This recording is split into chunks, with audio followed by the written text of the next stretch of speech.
Welcome back, governors and governesses. So, I was thinking recently, is gaming an art form? And after a little while of research and highly educational reading of books on the subject, I came to the conclusion that I should make a video on the topic. So let's start with one of the first games ever made, and when it was made nobody even realised it was actually a game, it was just a platform for entertainment, let's say. The game was called Tennis for Two, made by William Highbotham, who was working at the Brookhaven National Laboratory in New York, and the game was made basically to entertain annual clients.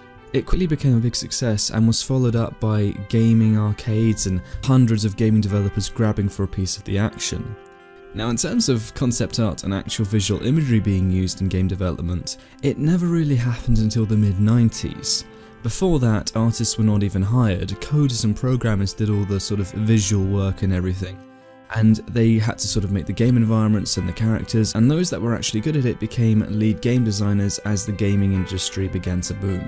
By 1990, concept artists had a strong role in the design of video games, and their final look and atmosphere was strongly influenced by the artwork. And additionally, some home computers and consoles were at the point where there was enough physical power to bring their work to life. Nowadays, being an artist in gaming is one of the most important roles, and it is common that they even outnumber the programmers, because the artist basically determines from the very beginning the atmosphere of the game, the feeling of the game, and if they weren't around, then games like Metro Last Light, ones like Dragon Age, or basically any modern game that has a really beautiful atmosphere or a really disturbing atmosphere depending on what the game is based around, none of them would feel as they do now if the artist wasn't involved. But just because artists are involved in gaming, does that make gaming art? For everyone that has never played a video game, a large majority of these people believe video games are nothing more than violent bloody gunfests with action that would make Michael Bay blush. And to be fair, there are a few titles out there that fit the description. For most other games, it is so far from the truth. I mean, games can inspire you, they can excite you, they can make you feel sad, they can make you laugh, and they can even change opinions, and they can give you a whole new perspective on things you never even first thought to think of. So yes, gaming is an art, but like everything else, as soon as something big gets their hands on it, they're going to mass market it, they are going to strip it down of any personality, and just milk it for all the money they can. And that's the worst thing with big corporations and big companies. They just want the money, and they have no passion at all to make these games. They don't care, they just want to make it, and as long as it sells and hits their deadlines, they don't care what it is. So, like other art, we have to look toward the smaller man who does what he does simply because he loves to do it.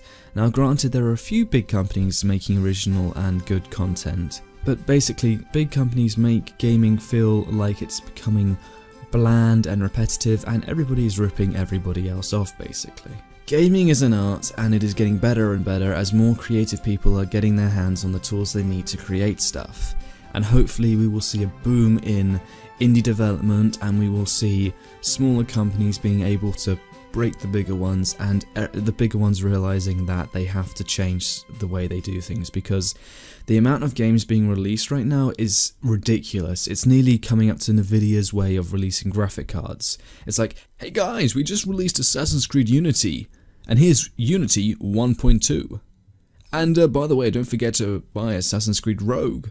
Oh, and Liberation. Oh, and this one too. Oh, and this one here. Oh, and by the way, did you know we're doing a sci-fi one now? Oh yeah, you bet. Surprise!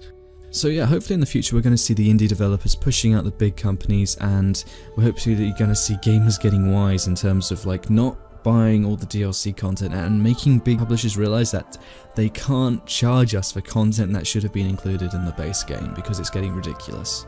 And also, just on a finishing note, I want to say thank you to everyone who has supported my channel so far. And I've just passed 200 subscribers, which is more than all my previous channels combined, and I'm going to try and connect more with you guys. And I feel like my channel is actually starting to take off, and it's honestly thanks to all of you that have been here watching my videos, liking my videos, giving me feedback. So thank you very much, and thank you for watching. This has been Okayguv.